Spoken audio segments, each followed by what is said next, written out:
feel like your pores are super noticeable? Check out these helpful tips and learn how to reduce the appearance of pores on your face. 1. Cleansing and exfoliating regularly reduces pore size. Use a gentle, skin-type appropriate cleanser twice a day. This removes oil, debris, and pollutants that block pores and make them appear larger. Exfoliating twice a week removes dead skin cells and unclogs pores.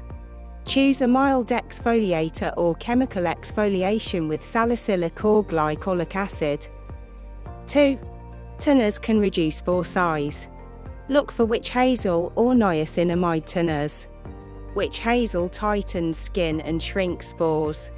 Niacinamide regulates sebum production, preventing blocked pores. 3. Retinol and prescription-strength retinoids like tretinoin reduce pore size. Cell turnover improves skin texture and unclogs pores. Retinoids also boost collagen formation, smoothing and tightening skin and minimizing pores. Start with a low-concentration retinol product and build up as your skin adjusts.